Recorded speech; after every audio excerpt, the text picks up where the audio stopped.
దర్శించడం వలన కామసర్ప దోషములు ఏమైనా ఉన్నా మన జాతకంలో, అలాగే మన నవగ్రహాలు ప్రతి ఒక్క నక్షత్రంలో సూర్యగ్రహ, చంద్రగ్రహ, కుజగ్రహ, బుధగ్రహ, గురుగ్రహ, శుక్రగ్రహ, శనేశ్వరగ్రహ, రాహుగ్రహ, కేతుగ్రహ ఈ నవగ్రహాల యొక్క జీవితాన్ని మన జీవిత జాతక చక్రంలో తిరుగుతూ ఉంటాయి. ఇటువంటి నవగ్రహాల యొక్క అనుగ్రహం ఉండడం వల్ల కామసర్పం ఏనాటి శని దోషం పోవాలన్నా ఈ యొక్క నాగహారతిని దర్శించడం చేత కామసర్ప దోషములు కానీ, నాగదోషములు కానీ, నవగ్రహాలతో రాహుకేతు గ్రహం పరిహారం కూడా జరుగుతుంది.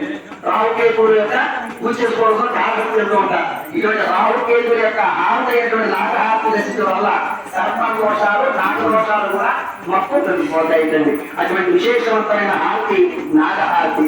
మూడవది నంది హారతి. నంది పరమగణాలలో పరమట్టండి. ఈశ్వరుడు యొక్క పరమగణాలలో నంది, శృంగి, భృంగి వీరందరిలో ప్రథమైనటువంటి పరమగణం ఎవరుందంటే నందీశ్వరుడు, ఈశ్వరుడు యొక్క వాహనం.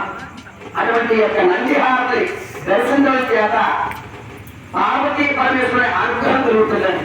మనందరి బయట ఈశ్వరుడి కంటే ముందు ఎవరు చెప్పాలంటే నంది యొక్క కొమ్ముడు మధ్యలో పెట్టుకుని వెనకాల పుష్పములను కావించి చెవులు చెప్తారు. స్వామిని బయలుదేరి దర్శనం కోసం వచ్చే ఈశ్వరుడు దర్శనం అంటే నంది చెప్పాల్సిన మొదటి. నందీశ్వరుడు వెళ్ళి ఆయన చెప్తారు భక్తులు వచ్చేది కోసం అని. కాబట్టి మొదటగా నందిని దర్శించడం చేత పార్వతీ పరమేశ్వరుడు యొక్క దర్శించినటువంటి ఫలితం దక్కుతుందండి. అటువంటి విశేషవంతమైన హారతి నంది హారతి. 4 సింహ హారతి. సింహం